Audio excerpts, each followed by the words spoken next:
A paz do Senhor, amém? Estão felizes? Ontem foi maravilhoso quem pôde ir, né? Que bênção, né, irmão? Para mim foi um presente muito grande poder receber os irmãos e ter aquele momento de comunhão. Correu tudo bem, o tempo estava maravilhoso, as crianças super alegres, o Espírito Santo estava presente em nosso meio. O pastor falou, repete aquela palavra. Eu não sei se vou conseguir repetir, mas eu amo o Salmo 139. Eu comentei sobre o Salmo 139. O nosso Deus, irmão, é grande. E nós não temos uma ideia da imensidão desse Deus que nós servimos. Muitas vezes nós diminuímos Ele, diminuímos a glória dEle. Mas é algo que nós não podemos mensurar. Nós não conseguimos mensurar a imensidão da glória do Senhor. Eu estava lendo uma vez uma reportagem que alguns cientistas na NASA, analisando, o espaço. Eu gosto muito de estudar astronomia. Eu tenho vários livros em casa, mas para conhecer os mistérios. E eles, analisando todo o espectro do espaço, do céu, eles identificaram que um local do céu não tinha estrela nenhuma. Já deve ter ouvido falar sobre isso. E eles apontaram, aquele telescópio Hubble para aquele buraco que tinha no céu onde não aparecia nada, não tinha estrela nenhuma. E eles achavam que ali não tinha nada. E a hora do telescópio é muito cara. E aquele grupo de cientistas resolveu colocar ele apontado para aquele lugar onde não tinha nada. Por quê? Porque o cientista falava, muito longe, lá deve ser o fim, não tem nada, é tudo escuro. E aquele telescópio ficou ali, horas, tentando captar alguma luz. E depois de horas, eles conseguiram revelar uma foto, irmão.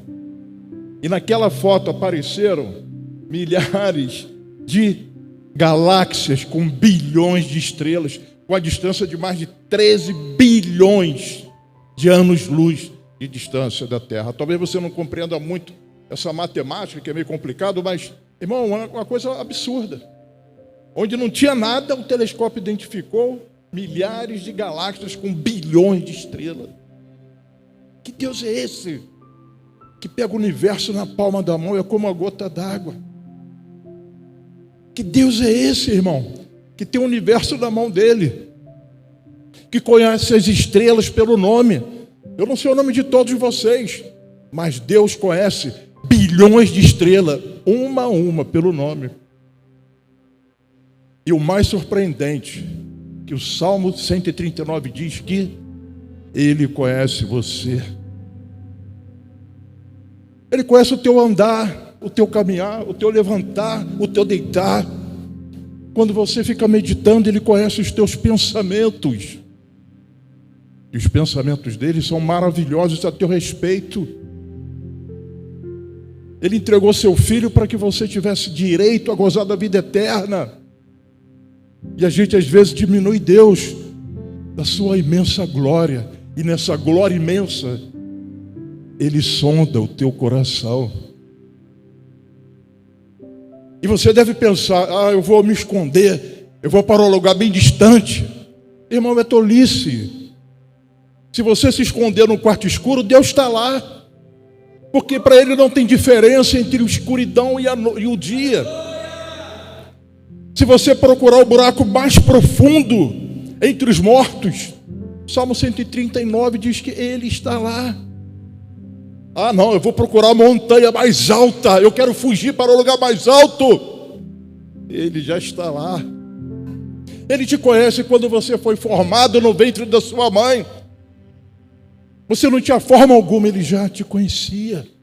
Ele já estava preparando o seu nome. E o teu nome já está no livro que vai contar todos os teus dias. É maravilhoso isso, irmão.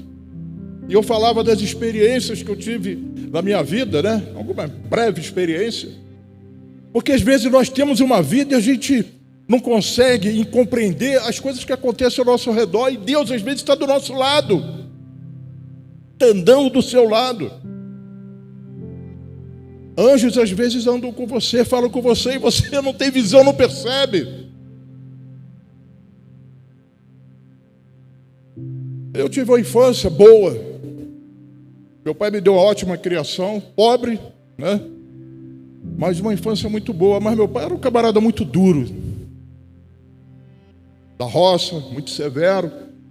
E eu tinha minhas vontades, meus desejos, jovem, né? Eu tinha aqueles confrontos. Eu não entendia aquela razão dele ser tão rude, mas era a natureza dele. Até que um dia eu resolvi sair de casa.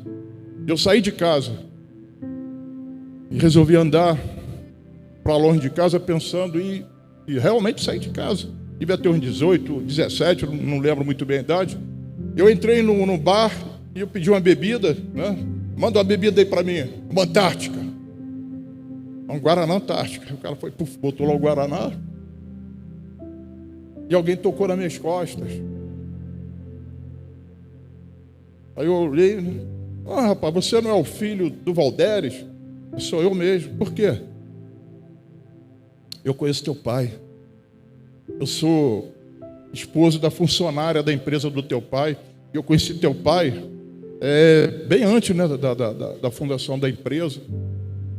E ele me falou, conversando com ele sobre o sonho dele, um dia ter uma família. Eu vejo você com esses teus irmãos. E assim eu fico maravilhado, porque é uma família bem estruturada, né? E teu pai conseguiu realizar um sonho dele de ter uma família e dar o máximo por ela.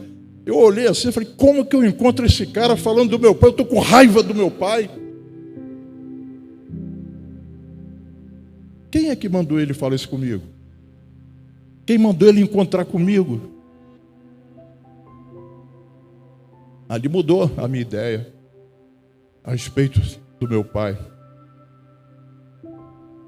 Irmão, na infância, às vezes nós sofremos mágoa. Às vezes nós somos abusados, somos humilhados, somos largados. E na nossa mente, no cérebro, fica aquela marca. Porque nós trazemos para a vida adulta marcas e mágoas da infância.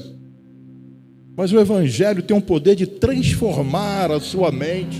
Transforme a sua mente, se liberte das marcas do passado. E aquilo para mim foi poderoso, porque eu vi que Deus estava naquele negócio. Me ajudou a compreender um pouco mais. Não foi fácil, meu pai era brabo. E eu também era violento quando era mais novo, eu era muito levado. Sou empreendedor, né, irmão? Tem sempre aquela atividade violenta, eu apanhava muito, quase todo dia eu apanhava. Mas eu merecia. O que eu quero falar com isso, irmão, é que Deus te ama, conhece você nos detalhes. Não é porque você está passando uma dificuldade agora que você vai viver sempre nisso. José passou muitas dificuldades, foi abandonado pela família, os irmãos tomaram posse da herança dele. Sabe o que é você ter uma herança, irmão? E teus irmãos, a tua família tomar posse da tua herança. Foi o que os irmãos de José fizeram. 10 anos na cadeia, colocaram ele na cadeia, perdendo o direito a ter família, ele foi ser escravo. O escravo naquela época não tinha mais nada, acabou a vida dele. Aquela era a situação de José. E quantas pessoas hoje vivem na mesma condição? Mas você acha que Deus esqueceu de José? Não. Os olhos do Senhor estão sobre aqueles que o temem. Então, irmão, ontem foi uma palavra baseada nesse conceito. O Senhor te conhece e te cerca pelo lado, por cima, por baixo, em volta. Ele conhece os teus pensamentos, o meditar do seu coração. E já colocou no livro da vida o seu nome. Os teus dias já estão na mão dele. Amém? Foi um dia maravilhoso para mim. Eu agradeço a vocês de coração o presente que vocês me deram. Porque a minha felicidade é ver meus irmãos felizes, né? É muito bom, né, pastor? A gente assim, eu fico imaginando Deus, né? Como que ele se sente quando vê os seus filhos vivendo em comunhão. Porque eu tenho meu filho, se eu tivesse 4, 5 filhos, eu gostaria de ver todos os meus filhos bem, andando bem, perdoando, se amando. É isso que Deus quer. Quando ele olha para a igreja e ele vê os seus filhos, ele quer ver o Jonathan andando bem com Washington, andando bem com Anderson, andando bem com Edilberto, andando bem com Paulo. Ele quer ver seus filhos, né, vivendo a essência do amor verdadeiro. E é isso que a igreja está precisando. Nós precisamos aprender a nos perdoar. Nem sempre, irmão, eu tenho razão. Nem sempre eu tenho o direito de ter razão, porque eu também erro. Quantas vezes eu faço um julgamento errado? Quantas vezes eu ofendo as pessoas? Quantas vezes o meu pensamento é de uma maneira, mas aquele que está do meu lado pensa de outra forma. Então você tem que fazer o quê? Compreender que teu irmão também pode ser diferente de você. E essa diferença, na realidade, às vezes, em vez de trazer problema, traz a riqueza. Porque se todos pensam da mesma forma, nós não vamos chegar a lugar nenhum. Mas se as pessoas pensam de forma diferente, nós temos condições de analisar qual é o caminho melhor, qual é o caminho certo. Eu tenho meu irmão como sócio há uns 20 anos. Você acha que é fácil? Às vezes eu falo uma coisa, magoo a ele, às vezes ele me magoa, mas a gente se perdoa. Daqui a pouco nem parece que teve problema, mas porque tem que haver perdão, tem que haver entendimento, compreensão. Jesus, ele se compadecia das pessoas porque ele se colocava no lugar deles. Às vezes o teu irmão pensa algo diferente de você, não é que ele queira te preocupar, te prejudicar, é que ele pensa de uma forma diferente do que você pensa.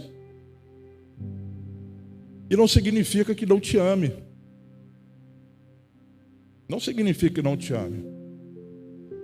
E olha, a igreja primitiva, ela era conhecida, não era por uma pregação de marketing, não era por programas de televisão, era pelo amor com que eles se relacionavam. Irmão, é isso que traz o povo. Quando as pessoas verem verdadeiramente perdão em nosso meio, amor, compreensão, o mundo vem apaixonado porque é isso que o mundo quer. Amor, de verdade. Amém? Obrigado por ontem à noite. Vocês fizeram parte de uma fase importante na minha vida e eu agradeço de coração. Espero que brevemente a gente possa ter outras oportunidades dessa comunhão e nós vamos ter. Amém? Quem sabe é o aniversário do Jonathan. Mês que vem, aí, tá vendo, irmão?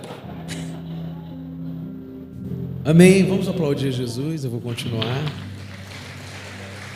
É essa palavra aqui que eu vou dar. E essa palavra vai servir de cura para muitos aqui, amém?